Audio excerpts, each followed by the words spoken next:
Welcome to part 14 in this series, where we finally get some insulation on these walls. I'm ready for it, I'm excited, but I'm also tired at the same time. I'm hoping I'll get even more motivated once I get started and hopefully wake up a little bit. So, yeah, last video we got everything in the ceiling. We got our these guys here, the fern strips up, and what you didn't see is I went back after nailing everything in and screwed everything permanently in place. So that's done. I haven't fixed the couple of 2x6s that I had to remove once I put up those fern strips, but I'm going to take care of that. But I really want to go ahead and get some insulation on these walls, start filling it in, making it look more complete. And if all goes well, and I can get this done today, I'll start on drywall tomorrow. That is the plan at the moment, but I've said it before and I'll say it again. I really shouldn't make plans because it never seems to go the way I plan it. And I don't think it does really for anybody. So I'm going to go ahead and get started on this. At least hopefully make a dent in this today. So I'm going to start right here on this wall, work our way around. Let's do it.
going to take a break for a little bit. You notice I haven't done the areas above the windows or the doors yet.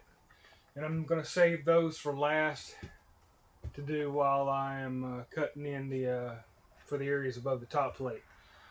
Um, I'm sure you can see I ran into a couple of issues on this wall where I thought that I had cut the insulation to size, and for whatever reason the studs were bowed in the center, so my measurements from the bottom and the top didn't coincide with what was in the center, so I ended up meeting the spots on the tops and bottoms, but it left a nice little like concave area in between that I ended up having to go back and fill in. Luckily, I found some seam tape for insulation that I'm going to go with instead of painter's tape, so I'll just go back in with that tape and tape up those seams. But yeah, I'll be back in just a minute. I'm going to go take a little break.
So it's the next day.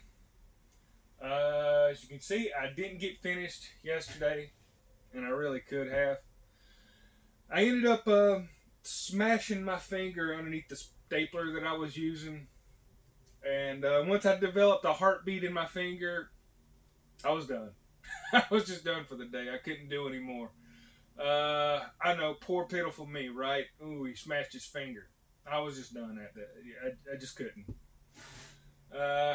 But we can get this done today. We can get this done today easy.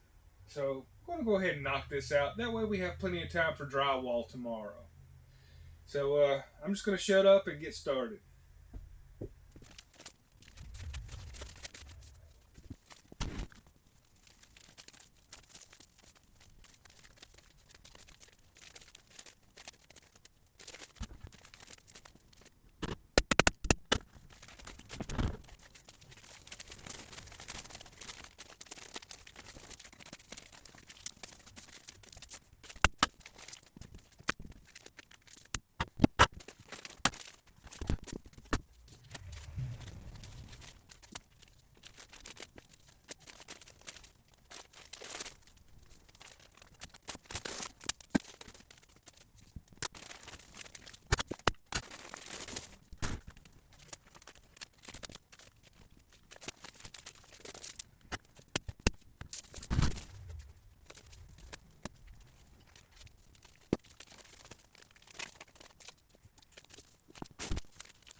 So that's it.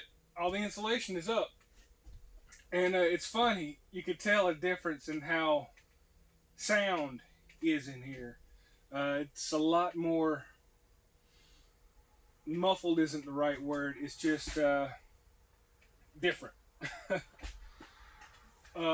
It's especially it's not airtight, but you can also tell a difference in the temperature in here compared to how it was before.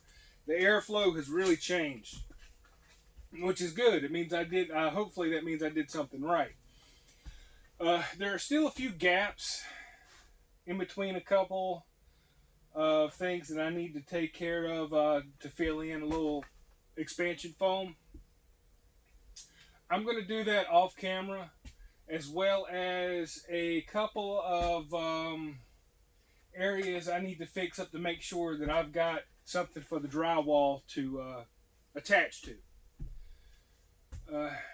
But that's pretty much going to be it for this video. It's all done. The next one you'll see with me will be where we're starting on this ceiling, putting up the drywall. It's going to be fun. As aggravating as all of this can be at times, I'm enjoying it. Sometimes it can be hard to get motivated, but once I get going, I can keep going until I take a break or I need to stop for a moment. Then it's hard to get back at it. But once I'm at it, I can keep rolling. But like I said, that's it. And I will see y'all in the next one. Y'all have a good one.